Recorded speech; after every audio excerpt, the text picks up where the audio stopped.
In this video, I'm going to walk through an example of how to use Excel to create a bivariate table, how to create an elaboration table, and how to use the application to determine whether the relationship observed in a table is statistically significant. Unlike the other videos you've seen in these labs, this one does not provide a step-by-step walkthrough of the lab you'll actually be working on. The techniques are the same, but by this point in the course, I'd like you to be able to manage more independently. So let's get started. Let's start first with a bivariate table. We're going to look here at the relationship between happiness and health in the 2018 General Social Survey. So as you can see, I have the GSS dataset open on my screen, and the way to start this work is to first separate out the two variables we're interested in, health and happiness. So I'm going to select the columns, copy them, and paste them into a new sheet that I've already created.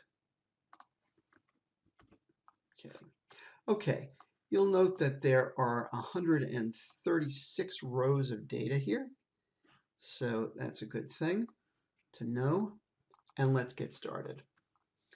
I've got the data group selected. I'm going to go to the Insert tab and Insert Pivot Table. The table range is already provided for me by default, but I want to paste my table into this worksheet. So I'm going to go over here to J. It doesn't matter where you go, but I'm going to go over to J and set up my table to begin in J1. So there's my pivot table in J1, and let's get started building it out. So happiness is going to be my dependent variable, and my hypothesis is that someone's health affects their happiness, so we're going to put health in the column position because that's where we're going to put independent variables in general. Come down, and it doesn't matter which, well, it does matter a little bit which one I take, but I'm going to put happiness down here, and you can see I have the beginnings of a table over here. In the column positions we have health, and in the row positions we have level of happiness. To make this a little bit easier to read, what I'm going to do is I'm going to put these in order from excellent health down to poor health, and from very happy to not very happy. So there are two ways to do that. I'll show you both of them.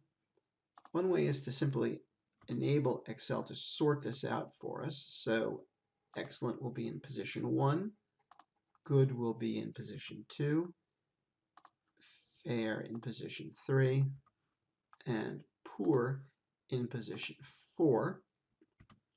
And I can just come over here to where it says column labels, click on it, sort A to Z, and now we have everything sorted in the order that I'd like to see it in. Okay, let me just even out those columns just a bit. This may actually change back again. To move these health rows around, I could also put 1, 2s, and 3s in front, but I'll show you another way to do it. I'm going to simply select the row, and you can see I can move it. And we'll select this row, and we'll move it down. Okay, so now we are sorted in order of health across the columns and in order of happiness down the rows. We want to get rid of these missing data columns, so I'm going to go up again to column labels, and I'm going to come down here and click to remove the blanks. So I've done that, and I'm going to do the same thing here for the happiness variable.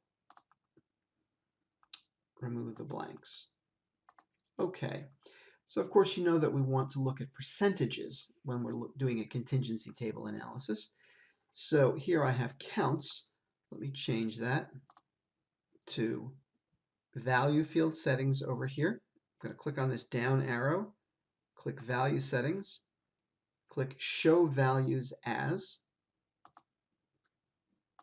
and select columns, because again we percentage down the columns of the independent variable. And that's our first crosstab table right there.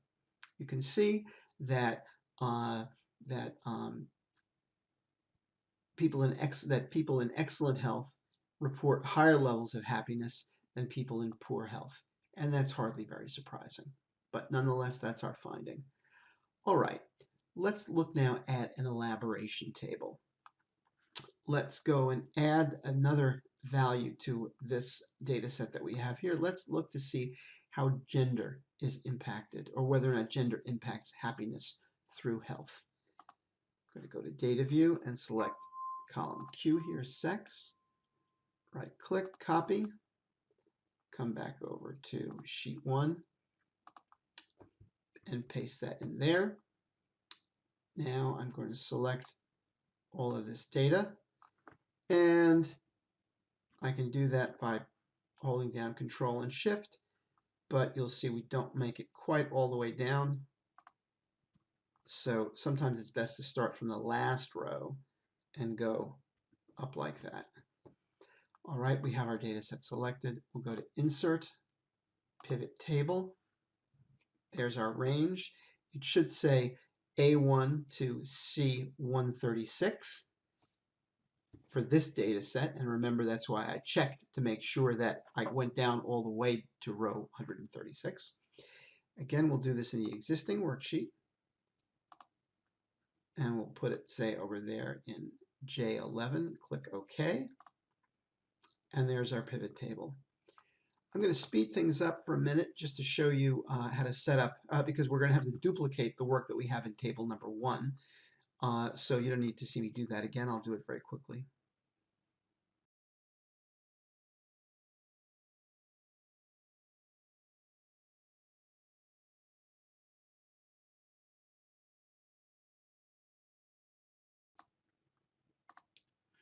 Okay, so basically all I've done here is I've just duplicated this table that I have in table 1 up here in table 2. Now, however, let's add this third variable, gender. What I'm going to do is I'm going to drag gender down to filters, the filters area. So far, nothing's changed. Now look, if I click this down arrow, I have the choice of selecting to females and just creating a partial table for females, or selecting males and creating a partial table for males. So let's first take a look at males. I've unclicked females. I'm going to click OK now. And you can see that for males, the situation is quite a bit different than it is for females. Males who are in good health or in excellent health are very happy. They're happier than the males and the females combined. And however, men who are in poor health, none of them report being very happy. At least a few were very happy in the first, when we combined, at least when we combined men and women, there were at least a few people who were very happy even under poor health. But for the men, not so much. Now let's take a look at the females. Unclick male, click female, and there you see, females in general are less happy. Combining men and women, 57% reported being very happy if they were in excellent health, whereas looking at women only 37% report being very happy in excellent health. All right, so that's an elaboration table. Now let's look at creating a crosstab, creating the tables we need to run a chi-square test on these data. So you know that for chi-square we need a set of observed data and a set of expected values. How do we get those? Well, we can use what we have in this table over here. We have to bring it back to counts. So instead of having row percents, as column percents as I have here, I'm going to click no calculation, and this is going to give me just simple counts. So let me select this table. Just for convenience sake, I don't really have to do this, but to make it a little bit easier to understand what I'm doing, I will do it. Now, I've selected this table up here, and I'm going to paste, but only paste values. Only going to paste the values. Okay, so these are our observed values. Just name that observed values. Okay. And let me copy this just so I have the table structure. Again, right-click, copy, and Control V to paste. And let me first get rid of these values, because this is where we're going to put our expected values. Don't forget, for chi-square, we need observed values and expected values. So to compute our expected values, we're going to take our row marginal, multiply it by our column marginal, and then divide by the total in the sample. So for this first one, I'm going to put an equal sign, and I'm going to say the row marginal associated with that row times the column marginal divided by this guy over here. And that is my expected value for folks who report excellent health and report being very happy. If there's no relationship between health and happiness, I should see 6 people in this cell. All right. Now, I can retype the formula in each cell using the appropriate row and column marginal. Let me do that a little bit quicker by making a change to this formula here. We're going to make sure that we change the value in the row, but we're going to keep using K34, because K34 is where we have our column marginal. And we're going to keep using O34, so I'm just going to press a $sign, place a $sign between between the cell and between the row and the column reference to create an absolute reference. Of course, the value doesn't change, but now I can fill down and get the correct values because Excel has modified the row value for me in each one of these. And there's a bunch of fancy ways of doing this, but I'm going to stick with the easy, tried and true way. And again, that's this time going to be L34 divided by the grand total. I can press Control, I'm just going to press the F4 key if I want to make O34 an absolute reference. And there we go. And we'll just fill down.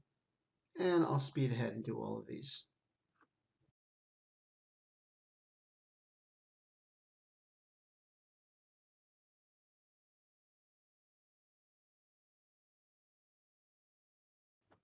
And there are all of my expected values. There are all my expected values. Okay. Let's put a p-value equals, and we'll have Excel compute the value of the p-value for this set of tables in this cell over here in K37. And when you do this, you can use whatever cells you want. So the correct formula that we need to input is going to be chi-squared test down here. And chi-squared test takes 2 arguments. The first is the actual range.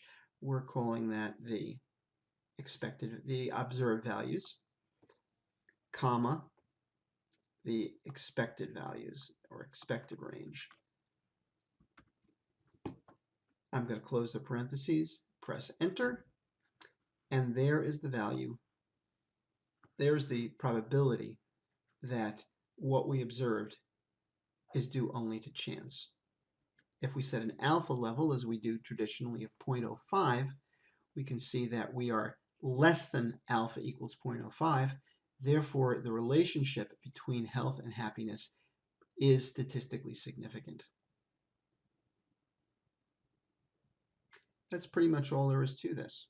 And in the problems that I'm going to give you, I'm going to be using the same techniques, but on different variables, basically. So I hope that that's helpful.